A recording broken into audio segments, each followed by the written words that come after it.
হে everyone, আসসালামু আলাইকুম। কেমন আছেন আপনারা সবাই? আশা করি অনেক অনেক ভালো আছেন।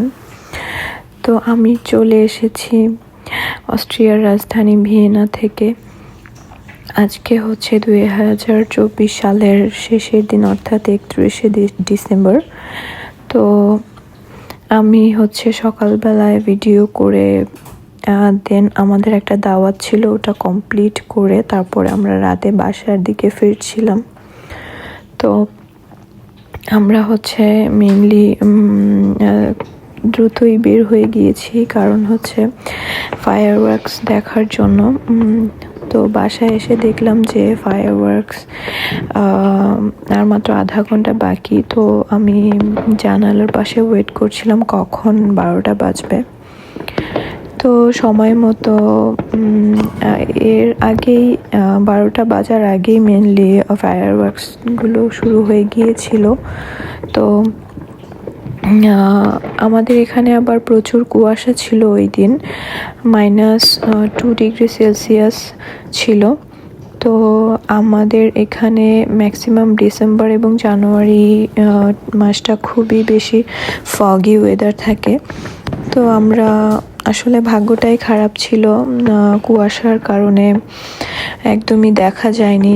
গত বছর খুবই এনজয় করেছিলাম ফায়ারওয়ার্কসগুলো, জীবনে প্রথম ফায়ারওয়ার্কস দেখা দেশের বাহিরে। তো আমি খুবই এনজয় করেছিলাম গত বছরটা, কিন্তু এবছরটা হচ্ছে তেমন এনজয় করতে পারিনি। তবুও একটা নতুন এক্সপিরিয়েন্স হলো যে ফগি কুয়াশায় ঢাকা যেই স্পার্কেলগুলো আমি দেখছিলাম, একটা নতুন অনুভূতি। তো আমি এনজয় করছিলাম জানালার পাশে।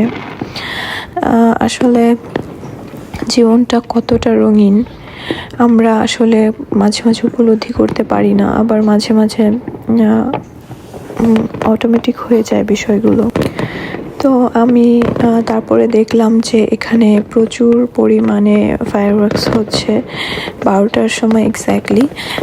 তো আমরা দেশের বাহিরে, আমি দ্বিতীয়বারের মতো আসলে দেশের বাহিরে নতুন বছরকে বরণ করার একটা উদযাপন দেখছি। তো কুয়াশায় ঢাকা যেই স্পার্কেল ছিল ফায়ারওয়ার্কসগুলো, তো ওগুলো হচ্ছে তেমন দেখা যায়নি, যেটা আমি আগেই বলেছি। তো এটা একটা নতুন এক্সপিরিয়েন্স ছিল আমার জন্য। তো সমস্যা নেই, ইনশাআল্লাহ আগামীবার আবার দেখতে পাবো। তো আমার বেবিটা ঘুমাচ্ছিল, তো এই জন্য আমি জানালাটা একদমই খুলতে পারিনি, কারণ প্রচুর জানালা বন্ধ অবস্থাতেও প্রচুর শব্দ আসছিল ঘরের মধ্যে। তো আমি আমার বেবিটাকে আসলে জাগিয়ে রাখার চেষ্টা করেছিলাম। তো ও বাচ্চা মানুষ আসলে খুবই টায়ার্ড হয়ে গিয়েছিল, আর আমাদের একটা দাওয়াতও ছিল, এই জন্য হচ্ছে আমরা তিনজনই অনেক বেশি টায়ার্ড হয়ে গিয়েছিলাম। তো এটা ছিল আমাদের ফায়ারওয়ার্কসগুলো এনজয় করার মুহূর্তগুলো। আসলে ওই যে বললাম, জীবনটা এত বেশি রঙিন যে আসলে মাঝে মাঝে আমরা উপলব্ধি করতে পারি না। খারাপ সময়গুলোতে বিশেষ করে আমরা জীবনের রং উপভোগ করতে পারি না। সেরকমই যখন ভালো সময় আসে তখন আসলে বুঝতে পারি যে খারাপ সময়গুলো কতটা কষ্টের ছিল। আলহামদুলিল্লাহ, আমার প্রবাস জীবনে 2টি বছর সম্পন্ন হতে যাচ্ছে। এই 25শে ফেব্রুয়ারিতে আমার প্রবাস জীবনে 2 বছর হবে ইনশাআল্লাহ। তো আমি আসলে দেশের যেই নিউ ইয়ার উদযাপনগুলো, এগুলো খুবই মিস করছিলাম। আসলে একটা বিষয় হচ্ছে এখানে যে আতশবাজিগুলো খুবই যেটা রঙিন হয়, দেশেও আছে, তবে ওগুলো হচ্ছে মেইনলি ফানুস টাইপের অনেক কিছু দেখা যায় আকাশে। ফানুস আসলে খুবই, আমার মনে হয় খুবই ডেঞ্জারাস এটা। তো কারণ হচ্ছে দেশের যে পাখিগুলো আসলে এখানে তো আমি খুবই কম দেখেছি, হাতে গোনা কয়েকটা পাখি দেখি মাঝে মাঝে আমাদের বারান্দায় চলে আসে। তো দেখে খুবই ভালোই লাগে, কিন্তু এখানে আসলে থাকলে অতটা নোটিস করা যায় না, কারণ হচ্ছে আমরা হচ্ছে সবসময় জানালা ঘরের মধ্যেই আবদ্ধ। বাহিরে যেটা খুবই ঠান্ডা আবহাওয়ার কারণে আমাদের বাহিরের পরিবেশটা তেমন এনজয় করা যায় না। তো এটাই ছিল হচ্ছে মেইনলি রিজনটা, আমাদের এখানে ফানুসটা একদমই নিষিদ্ধ।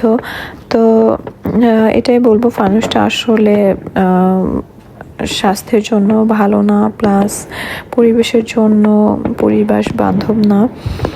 তো যেটা বলা সেটা হচ্ছে আমরা এখানে মেনলি আতশবাজি বা বাজি তারাবাজি টাইপের যেগুলোই বলেন না কেন, এগুলো আসলে আমি বিদেশে বা বাহিরে আসার পরে আর এগুলো দিয়ে আমরা তেমন একটা নিজেরা আসলে ওভাবে ইউজ করিনি, কারণ হচ্ছে এখানে মানা আছে। রাস্তার ধারে পুলিশ এসে বসে থাকে, আপনি এগুলো চাইলেও করতে পারবেন না। তো এখানে হচ্ছে ওরা সরকারিভাবেই করে দেয়, যেটা আমার দেখতে খুবই ভালো লাগে। আসলে নিজেরও খরচ হলো না, আবার ফ্রি এগুলো ফায়ারওয়ার্কসগুলো সুন্দরভাবে দেখতে পেলাম। তো এটাই, আপনাদের সবাইকে নতুন বছরের শুভেচ্ছা রইল। আশা করি আপনারা সবাই ভালোভাবে নতুন বছরটা কাটাবেন।